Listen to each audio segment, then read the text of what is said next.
You're listening to TBR Radio Presents the DIXIE Heritage Hour with your host, the Director of DIXIE Heritage, Dr. Ed DeVries. One of our first broadcasts was on February 9th, 2018. It was a subject matter dealing with the song Maryland, My Maryland, and the fact that the state of Maryland wants to change its state song and do away with Maryland, My Maryland. Of course, we're advocating for then and now keeping that great state song. Well, it would seem that the state of Maryland is pushing this issue again. Rather than create a whole new broadcast on the matter, we're just going to re-air the original one because the content is just as applicable today. Of course, we encourage you, especially if you live in the state of Maryland, to be lobbying your state legislatures and the governor, be going up to your great state here in a few weeks to advocate for it ourselves. And so without any further ado, here is the rebroadcast of our February 9th, 2018 episode of...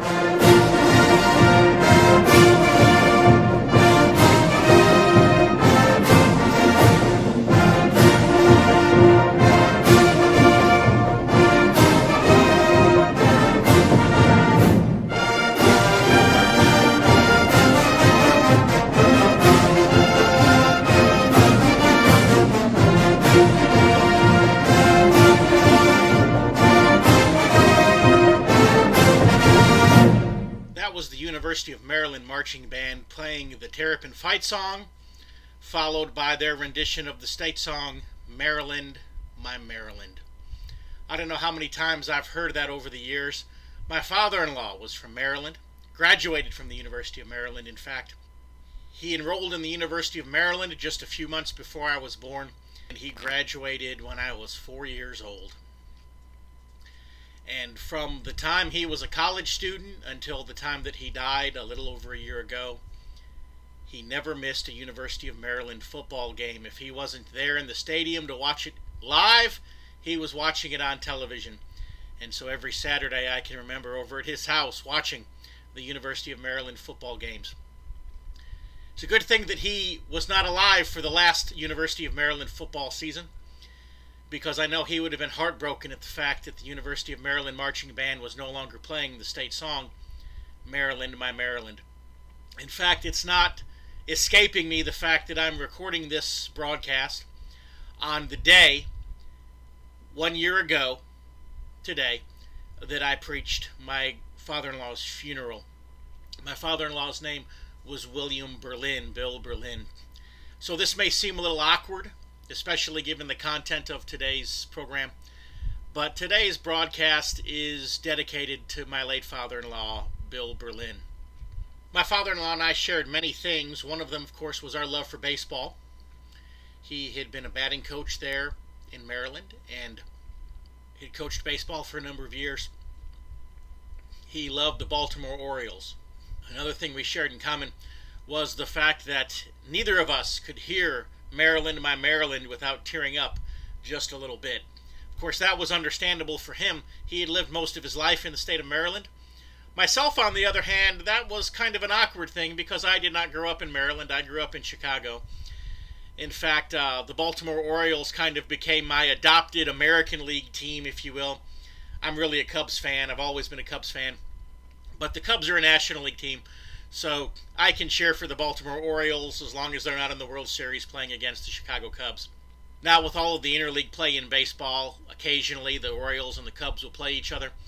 And when they do, of course, my wife and I will always have a little bit of rivalry in the house. Some years ago, I adopted the Orioles as my American League team, and my wife adopted the Cubs as her National League team. So most of the time we get along, fairly well with that arrangement. But I did not grow up in Maryland.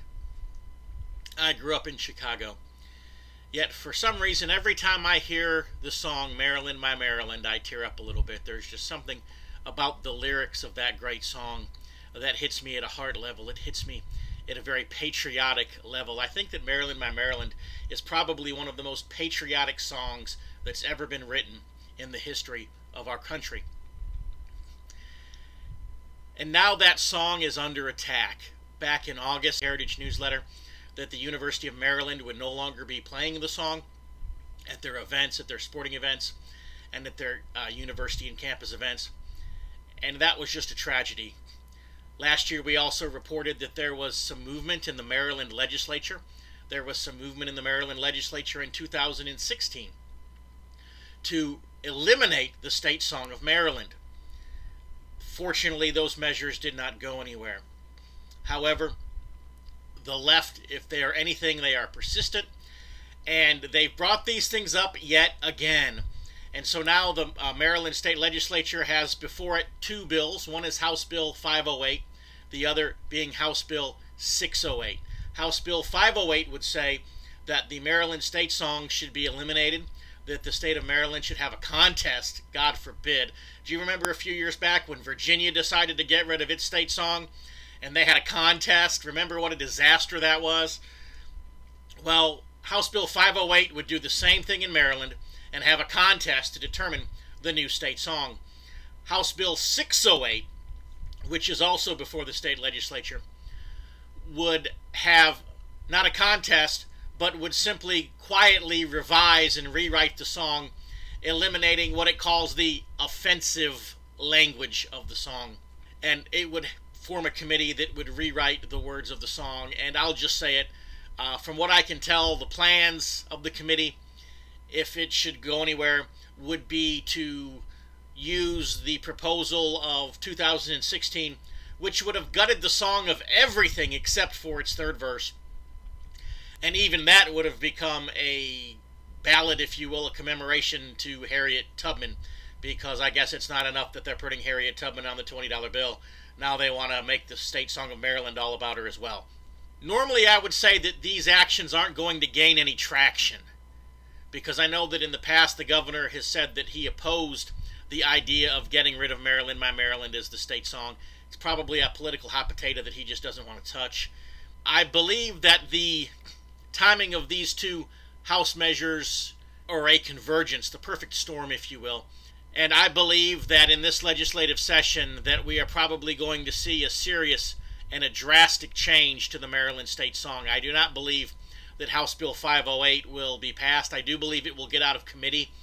I believe the legislature will debate it vigorously and then use opposing it as the pretext to pass House Bill 608, thus allowing them to radically rewrite the lyrics to the song. So in today's broadcast, we want to get ahead of that. We want to get ahead of the efforts in Maryland to destroy their state song. Our guest today is Joyce Bennett.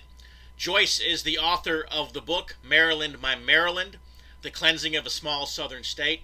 She's a historian from the state of Maryland. Her book, published by Shotwell Publishing, who, by the way, is one of our advertisers and sponsors in our DIXIE Heritage newsletter, talks about the cultural cleansing that's taking place in the state of Maryland and how the eradication and changing of the state song would be a overall part of that program. I called Joyce earlier today, and we spoke on the phone and we talked about several things. And so now what we're going to do is we're going to cut to that phone call.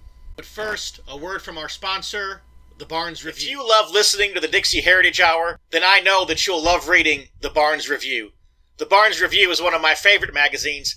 I began reading the Barnes Review long before they became a sponsor here on the program. In the Barnes Review, you will read vignettes of man, from the prehistoric to the very recent, from forgotten races and civilizations to first-person accounts of World War II and the late Cold War.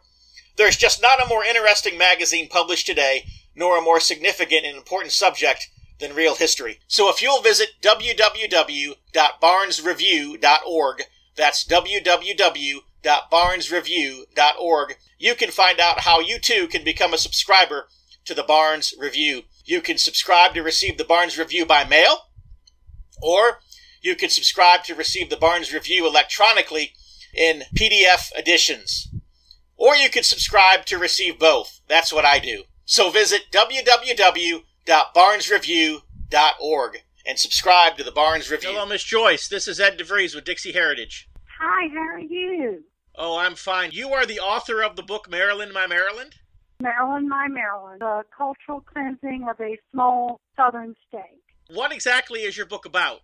How Maryland's culture, as the title implies, how it's been cleansed, eradicated. I talk about, first of all, our history. You know, our history has been rewritten or ignored. That is the truth about it.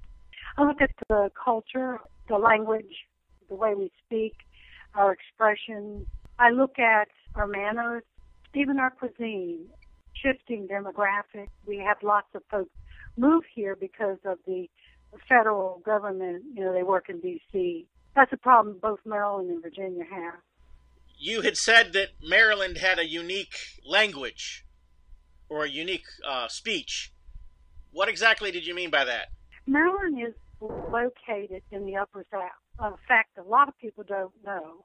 And our speech is, you very seldom hear the real speech of Maryland because of, again, because all the new folks moving in. For example, where I live, St. Mary's County, we have a lot of people who speak in a way that's similar to the folks in the Outer Banks or Andrew Island, Virginia. There's some similarities there. I'll say I experienced that recently. I was preaching at a church in Westminster, Maryland, and I noticed how many of the people in the church, especially the young people, had a very southern-sounding accent. Well, that's encouraging if the younger folks had it, because one of my concerns is that, you know, we're losing those. Western Maryland is different, Southern Maryland, and they're both different from the speech of the Eastern Shore. And, you know, in the Chesapeake region, there are hundreds of dialects, and it's fascinating. It's kind of hard to sort it all out. But it is was not traditionally a northern way of speaking. Not many of us do speak in the old way. My wife is from Maryland, and she grew up there, and now we live in Florida, and she will be talking to someone at the grocery store, at the shopping mall. We could be anywhere, and she could hear somebody, and she'll go up to them, and she'll ask them if they're from a certain part of Maryland, and usually she'll be correct based on... Yes, I'm not the least bit surprised at that. Where's she from? Which part of Maryland? She's from Bowie. Those folks are true Marylanders, I've no doubt. You had said that the history of Maryland has been in the process of being rewritten. Well, for example, some of the legislators in Annapolis are trying to either get rid of the state song entirely or changing the lyrics. And they don't like the lyrics because the lyrics tell the truth about what happened in Maryland during the war between the states. If you're going to lie about what happened in Maryland during that war, and Maryland played a very important role, you can't have the state song's lyrics telling the truth about what happened, because that's inconvenient for the people who are lying about Maryland history. So the attempt to change the state song is an attempt to revise history. To read an article in the Washington Post or Washington Times, no better, and they say the most outlandish things about Maryland's history, particularly about what they call the Civil War. I mean, just uninformed. In general, they seem to be uninformed. Well, I'm not from Maryland. I'm from Chicago originally. And I had a little bit of a journey in life going from being a Yankee born in Chicago to being an advocate for Southern heritage. Of course, part of that was in discovering that I had Confederate ancestry, but it even went way before that when I came to the conclusion as a history teacher that the South was right in my study of the Civil War, and that really put me on a journey. The song Maryland, My Maryland has just always hit me at a gut level, at a heart level. I mean, so much so that even though I often joked that we had it played for the sake of my father-in-law or my soon-to-be father-in-law, the truth was I chose the song because it's always spoken to me at a heart level. Yes. At my wife and I's wedding ceremony, they played Maryland, My Maryland while she walked down the aisle. Oh, that's wonderful. That was a lovely thing to do. Yep. So the song has always hit me at a heart level. The lyrics are just amazing. 9 verses to the song. I know most people probably don't realize that the state song has 9 verses. I know they don't. In fact, I was well into adulthood before I ever realized that. Even in Maryland schools, you don't learn. And James Ryder Randall's words are poetry. There was a poem and absolutely beautiful. So it is probably the best state song there is. And it was called the Marseillaise of the South. Lots of Southern troops sang and played Maryland, My Maryland. Would you mind if we go through the 9 verses of Maryland, My Maryland, and you just break down their meaning for us? I can. Yes, go ahead.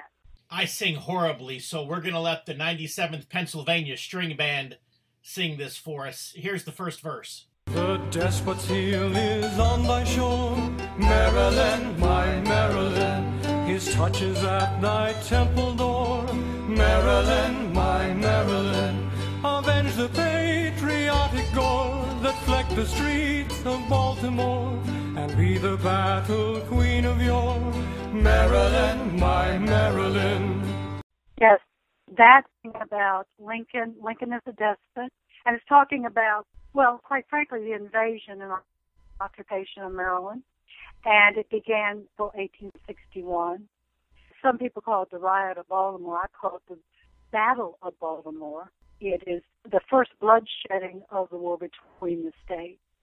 That was specifically when Lincoln was attempting to jail the legislature to prevent them from voting for secession? No, that was months. No, that was months later. Okay. The opening gambit in the invasion of Maryland was in April of 1861, and Lincoln began to occupy the state then, and it proceeded, and by summer, early summer, it was pretty much done. And then, but the arresting of the legislators rather did not happen until September of that year. And then the second verse. Hark to a wandering son's appeal, Maryland, my mother's state, to thee I kneel, Maryland, my Maryland, for life and death, for woe and weal, thy peerless chivalry reveal, and gird thy beauteous limbs with steel, Maryland, my Maryland. James Ryder Randall is living in Louisiana, and he was teaching, I believe, at a college. And that's when he got the news about Baltimore. And he actually mistakenly, I believe, thought a friend of his had died, but he had not. He was just wounded. I'm begging you, my dear mother, Maryland, get ready and fight, fight against the invaders. Marylanders and Louisianians were very closely connected because they were Southern and Catholic. And many Marylanders went to Louisiana, and then Louisianians lived in Maryland or married people who were from Maryland. Anyway, that's what that one was about. Third verse. Thou wilt not cower in the dust, Maryland, my Maryland. Thy beaming sword shall never rust, Maryland, my Maryland. Remember Carroll's sacred trust, remember Howard's warlike thrust, and all thy slumbers with the just, Maryland, my Maryland. Carroll signed the Declaration of Independence, and that's a reference to him. Howard is a very old family name. He is a great military hero in Maryland history. And then the fourth verse, come 'tis the red dawn of the day, come with thy panoplied array, with Ringgold's spirit for the fray, with Watson's blood at Monterey, with fearless Lowe and dashing May, Maryland, my Maryland. There's a reference there to the Mexican War, the mentioning of Monterey, Ringgold. And then the fifth verse. Come, for thy shield is bright and strong, Maryland, my Maryland. Come, for thy dalliance does thee wrong, Maryland, my Maryland. Come to thine own heroic throng that stalks with liberty along, and give a new key to thy song, Maryland, my Maryland. And thy throng is Maryland's sister southern state. And thy dalliance does thee wrong. In other words, Maryland, what's wrong with you? it's time to join the fray with your sister southern state. Maryland and Virginia both, and this is true of the whole Upper South, and this is where knowing real history is so important. The whole Upper South was hesitant to secede. Robert E. Lee opposed. He only chose to serve Virginia because when she seceded, not because he loved secession, but he loved his country, Virginia, and that's why he resigned his commission in the U.S. Army. The Upper South kind of was hesitant. The Deep South was a little more, we considered it hasty in the Upper South. When Lincoln started throwing his weight around, we came around, but for poor little Maryland, it was too late. The next verse specifically, "Dear mother, burst the tyrant's chain, Virginia should not call in vain." Dear mother, burst the tyrant's chain, Maryland, my Maryland, Virginia should not call in vain, Maryland, my Maryland. She meets her sisters on the plain, sic semper 'tis the proud refrain that baffles minions back amain, Maryland, my Maryland. Again, you're going to join with Virginia and, get this done. She's calling to you. Verse 7. I see the blush upon thy cheek, Maryland, my Maryland, but thou wast ever bravely meek, Maryland, my Maryland. But lo, there surges forth a shriek, from hill to hill, from creek to creek, Potomac calls to Chesapeake, Maryland, my Maryland. Yes, the blush upon her cheek means you ought to be a little ashamed. It's a gentle chastising type of thing. Potomac calls to Chesapeake. Potomac is a reference to Virginia, and Chesapeake is a reference to Maryland. It's saying Virginia's calling. So was it a rebuke that Maryland had not yet seceded? Rebuke was a strong word. He is saying to his mother, Maryland, which he loves very much, outraged at what had happened in Baltimore. And so he's saying, Virginia, don't let her call in vain. Self together and join the fight. Remember, it was quite early in the conflict. Virginia had not even seceded at this point. Okay. But he's assuming she's going to. And then in the 8th verse, Thou wilt not yield the Vandal toll, Maryland, my Maryland. Thou wilt not crook to his control, Maryland, my Maryland. Better the fire upon thee roll, better the blade, the shot, the bowl, than crucifixion on the soul, Maryland, my Maryland. Yeah, this one's my favorite. Better the blade, better the fire upon the roll, better the blade, the shot, the bowl, than crucifixion of the soul. In other words, it's better to die in battle for honor and for what is just than to be safe, but at the mercy of this vandal. Those who are vandalizing our state, who have tramped across our state, the vandals that have invaded us.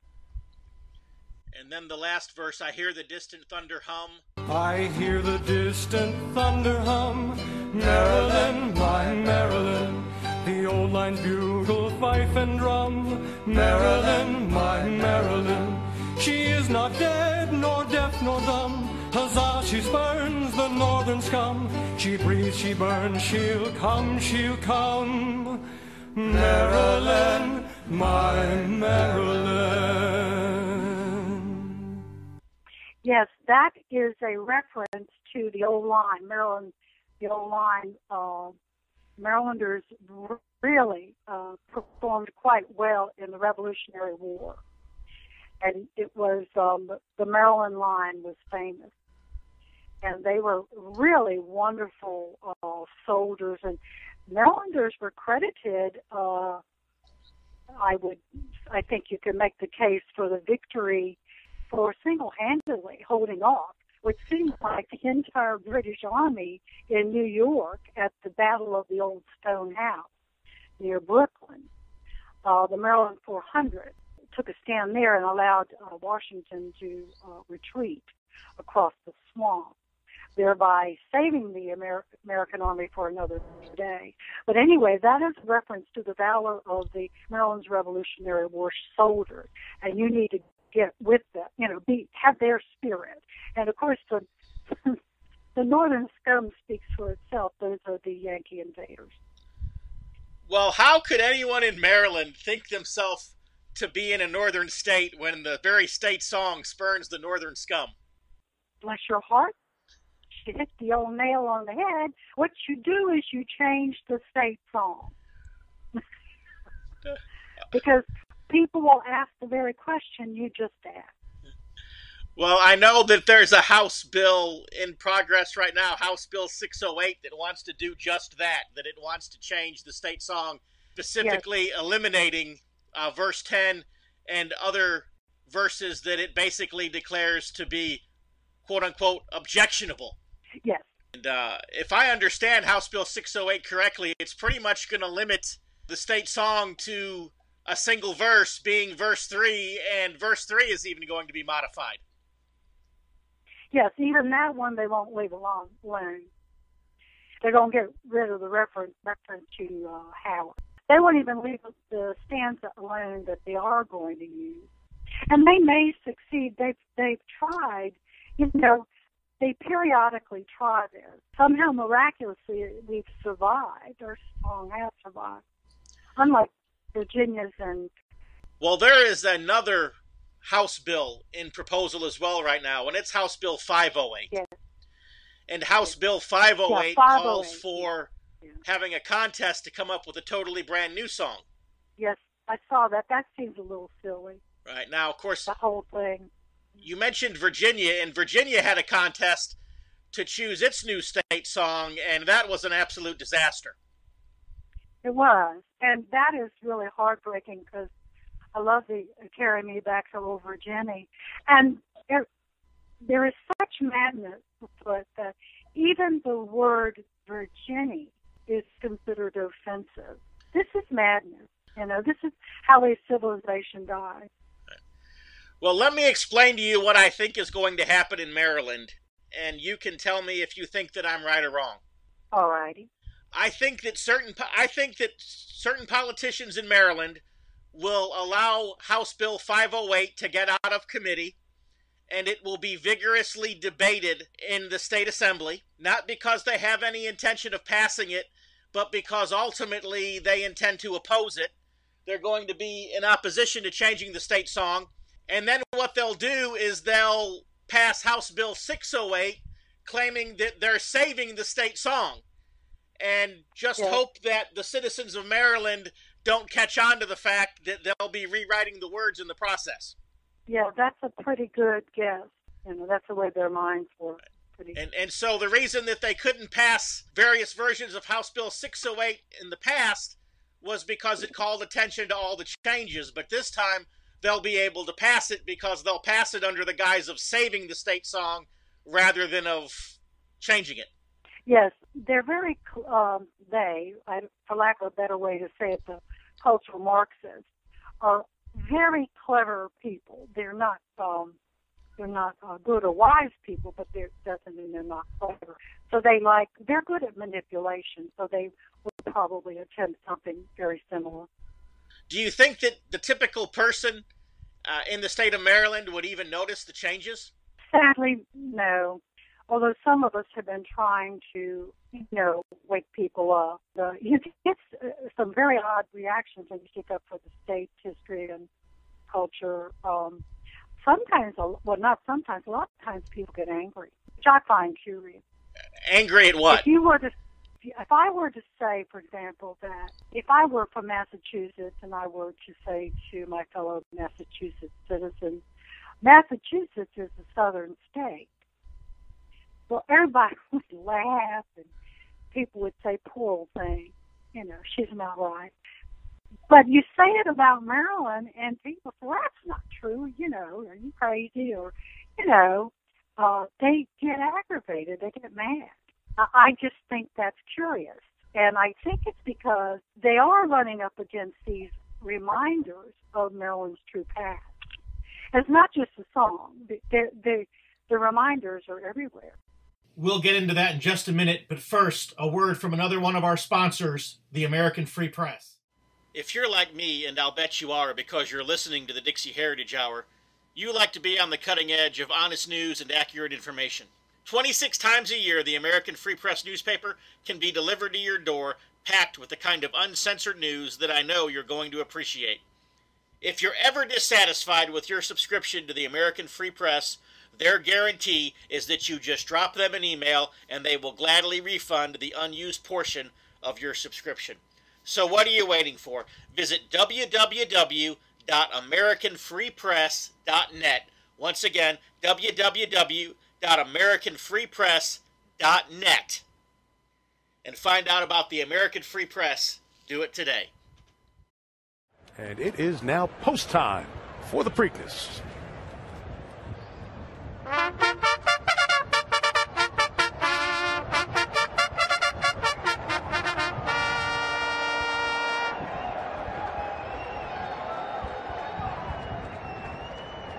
Now assembled in the Cupola Winners Circle are members of the United States Naval Academy Glee Club under the direction of Monty Maxwell to sing Maryland, My Maryland. Thou wilt not cower in the dust, Maryland, my Maryland, thy gleaming sword will never rust. Maryland, my Maryland, remember Carroll's sacred trust, remember Howard's warlike cross, and all thy slumbers with the just. Maryland, my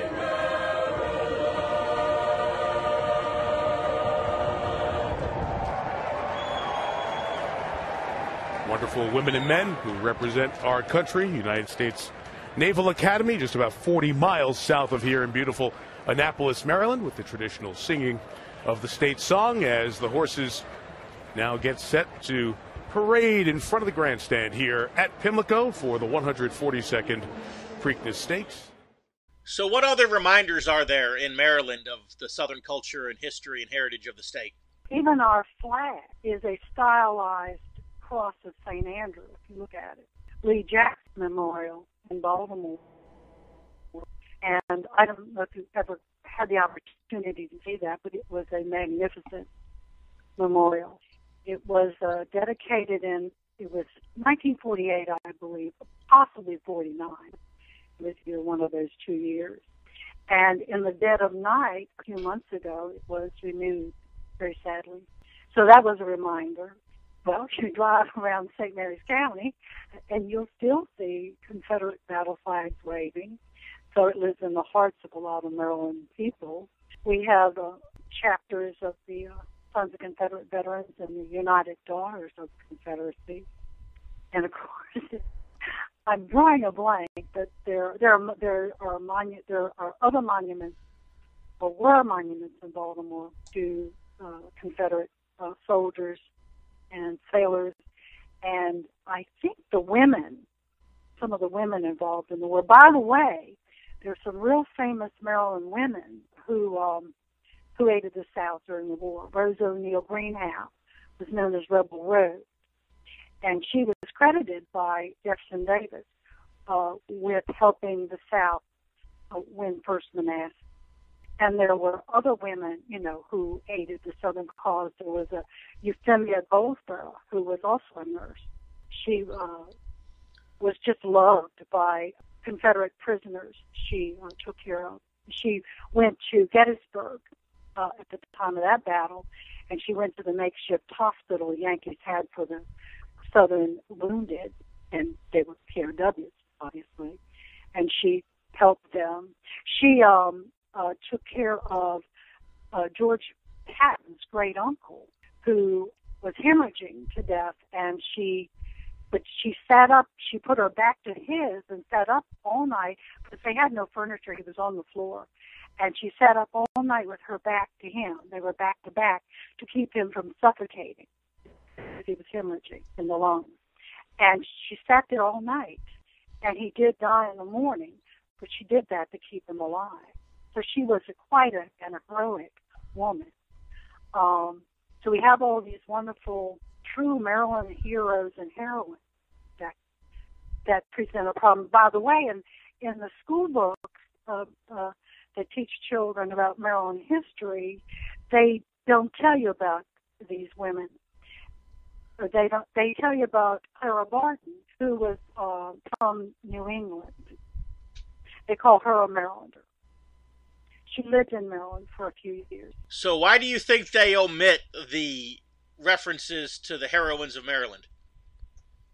Because it tells the truth about the fact that Maryland was a southern state that was invaded and occupied by Abraham Lincoln, because it was an important state strategically. Geographically, it was important. Baltimore was important. Oh, a lot of people will say, all these men from Maryland served the Union Army. And they say the same thing about people from New Orleans. A whole lot of people from New Orleans served in the Yankee Army. But both New Orleans and Baltimore were occupied cities. The Yankees had an opportunity.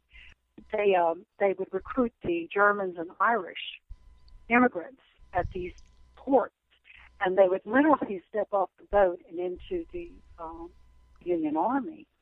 And many of them were starving. They were very hungry. It's really sad. These boys just wanted to eat, so they would join in the Union Army. And they didn't. They had no interest in. They had no more interest in freeing the slaves than Lincoln's men, who were not fighting to free the slaves. That is a myth. And Lincoln was fighting to preserve the tariff. Was Maryland strategic in any way for the Union, or do you think that it was just simply a matter that Lincoln did not want to lose another state? No, Maryland was extremely important because, again,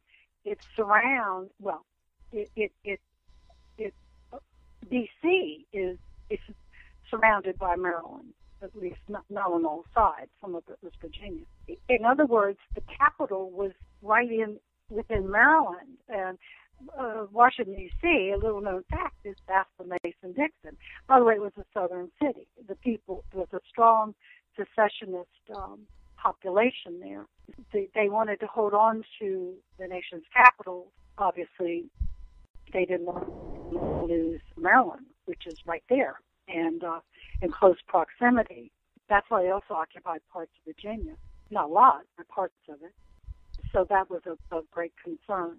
So what inspired you to write the book Maryland, My Maryland?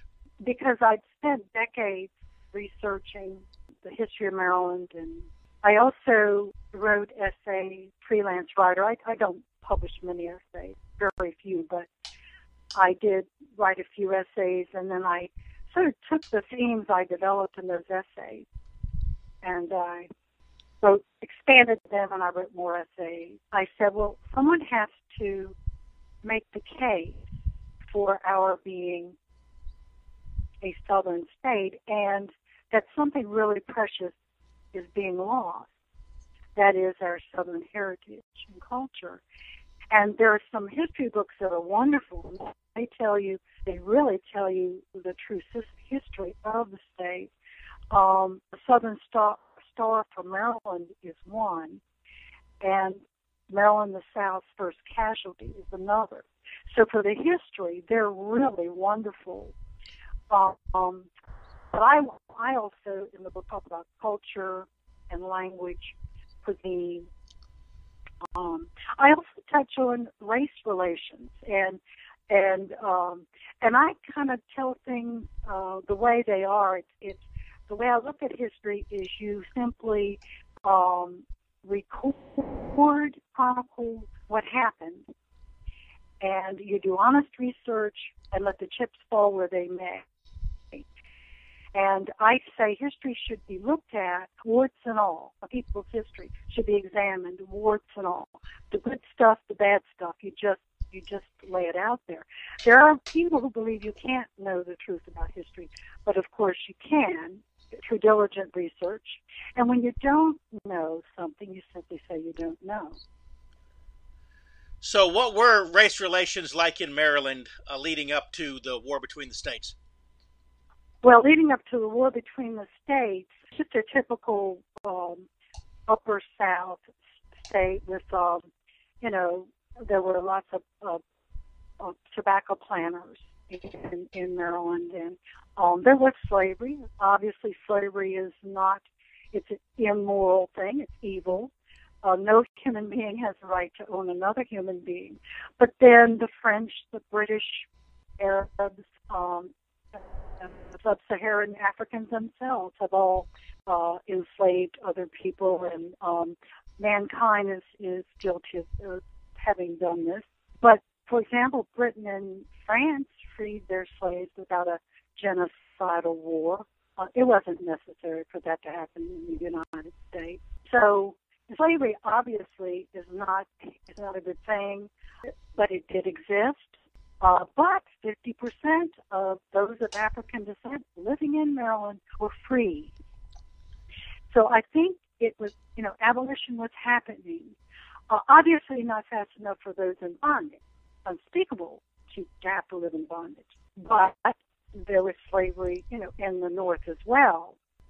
And I might be taking you outside of your areas of expertise, but the Emancipation Proclamation, Lincoln could have, but specifically chose not to free the slaves in Maryland. Right. He didn't free the slaves in the occupied South. For one thing, he's trying to please the planters by leaving it intact. But it was a war measure. It was, it was a mission change. Mission creep, I guess you'd call it today. You start a war in the Middle East for one reason, and halfway through it you come up with something else, and that's what it was. He sent the Star of the West down to Charleston Harbor to reinforce the fort there so that it could collect the tariffs.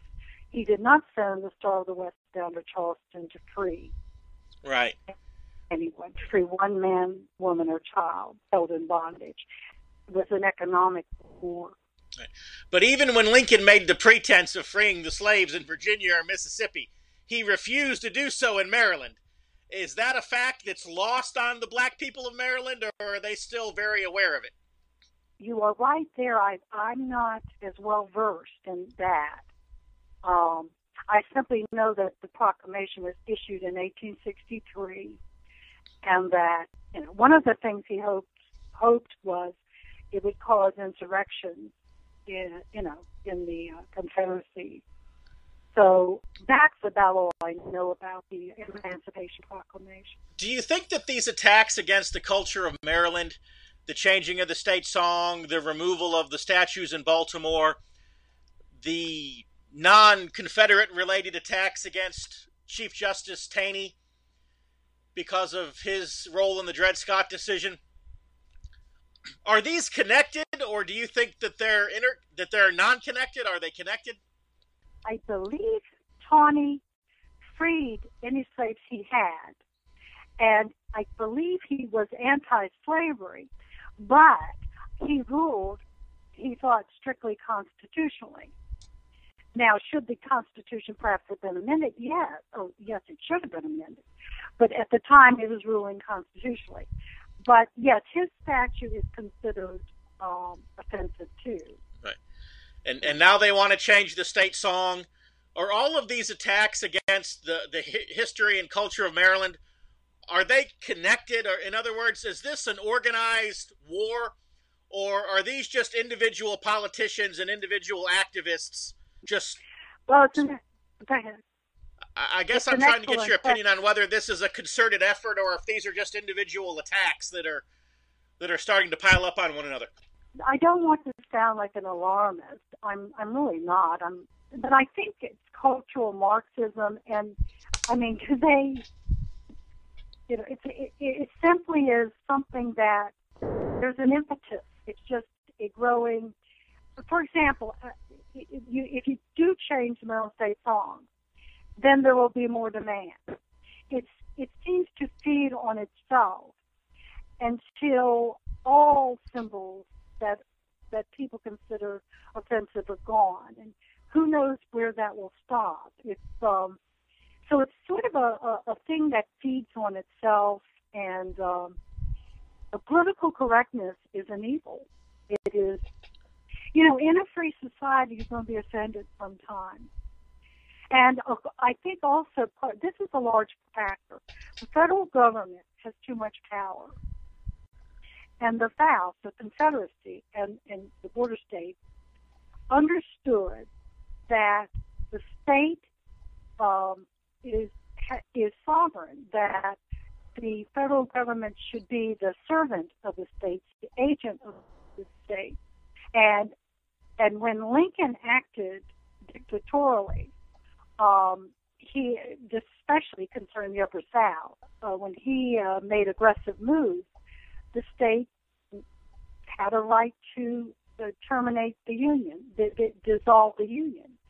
It was a voluntary agreement, and they had a right to leave. They believed in the principle of subsidiarity, that a government closest to the people is best. And as the founders of the country understood, they understood that when you give the federal government too much power, too many responsibilities, shall we say, no matter how well-intentioned those responsibilities, it grows too powerful and can ultimately corrupt and ultimately tyrannical. Federal government today has too much power, and I think that enforces political correctness, and that contributes to cultural cleansing. Well, when you look at the state song of Maryland, you could tell that there was a heartbeat of liberty that at one time prevailed in that state. Just like, the state of Virginia, their state motto, Sic Semper Tyrannis, the fact that the Declaration of Independence was written by a Virginian. There was a heartbeat of liberty in that state that I would dare say is probably close to extinguished now. Delaware had that heartbeat of liberty at some point because their state motto was live free or die. You look at the words of the state song of Maryland, the despot's heel is on thy shore, or Sic Semper 'tis the proud refrain, avenge the patriotic gore that flecked the streets of Baltimore. That heartbeat of liberty was beating in Maryland at one point. Is it still there? Is it dying? Is it dead? Well, it is still beating, but there's a remnant of Marylanders, I think, cherished liberty and cherished their heritage. A remnant of it. Sometimes I think that the solution might be for some of the counties to secede from Maryland. Our state constitution allows for that. There's a process. That's interesting. Eastern Shore.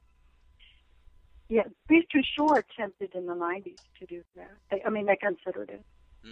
Did they actually vote to withdraw or no? I forget I don't know if it came to a referendum on ballot referendum, and I'm not up on exactly what you got to do, but I think you have to have a certain number of folks, and I do believe you have to do it in cooperation with the legislature. In fact, I know you do. If you become an independent state, let's say counties break off of a state, they cannot be admitted to the Union as a new state unless the parent state gives permission. And by the way, West Virginia is not legally a state, but that's a topic for another day. I love West Virginia. Even Lincoln said, it's not quite legal because the parent state has to get permission for West Virginia to join the Union, or has to approve the separation. I think that is right. Is there anything that we should have talked about that we haven't? I think it's wonderful, and if I can help by being in an interview, it makes me very happy. I love my state, and I want to see the state song remain the same. So I'm appreciative of any help that you can lend. How does someone get a hold of a copy of your book? It's on Amazon, and it's available in the Kindle version as well. It's published by Shotwell Publishing. Okay. Columbia, South Carolina. We're familiar with them. They're actually a advertiser in our newsletter. Yeah, they're very fine publishing house, and they've got a lot of real interesting titles now. People ought to check them out on Reconstructed History and other things that they offer. So it's really good place. So are you involved in any groups like the United Daughters of the Confederacy or any Maryland organizations? I am a member of the United Daughters of the Confederacy. I'm descended from 2 Confederate soldiers, one from Virginia and one from Maryland. I'm very proud of that affiliation.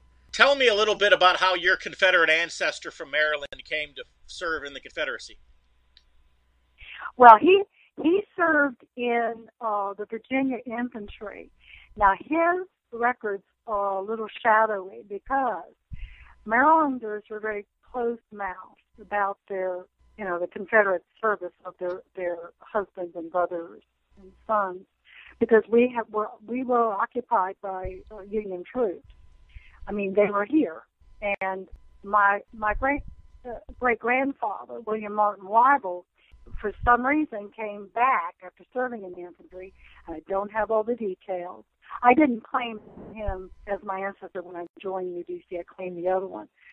But we believe he ran the blockade because he was a captain, steamboat captain. Okay. Or I don't know, maybe it was sail. But anyway, he went up and down the Potomac. Union soldiers came to his house. My grandmother tells me they searched her grandfather's house and top to bottom, and they were looking for things because he was suspected. They were looking for contraband. There was a very, very strong Confederate underground in Maryland, and so we think he was part of that. The other one is from Virginia, William H. Nash. I got his record, so I was able to use him as my ancestor to get into UDC. But I claim both, even though I don't know as much about William Martin Weibel.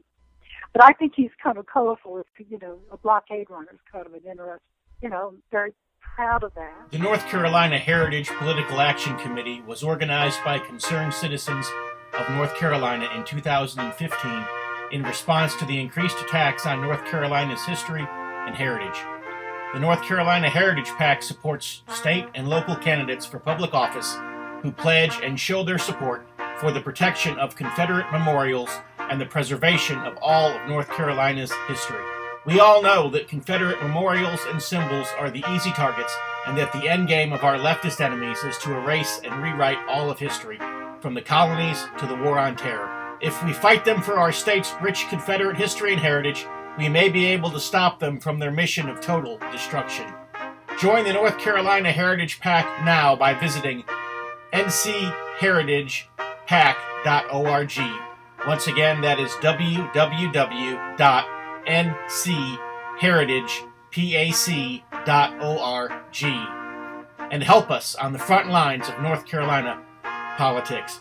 The mission statement of North Carolina Heritage PAC is that the North Carolina Heritage PAC was created with the purpose of supporting diverse efforts to defend and preserve the heritage, traditions, monuments, cemeteries, flags, emblems, and other legacies of North Carolina history against those efforts to remove, deface, legislate against, alter, and otherwise corrupt or pervert their meaning, history, presentation, and standing in our state.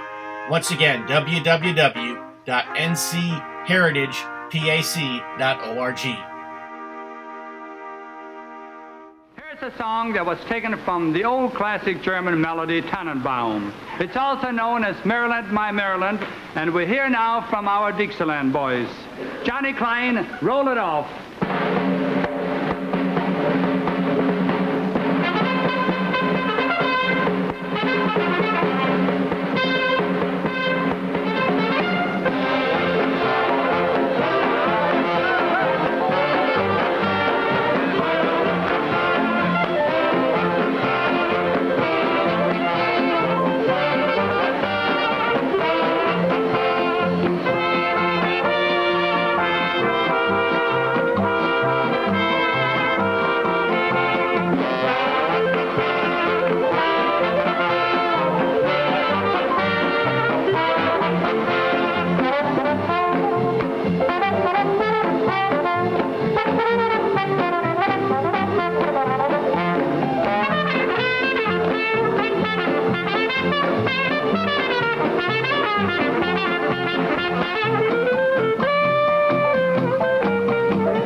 That was a classic. That was a video from 1957 from the Lawrence Welk Show.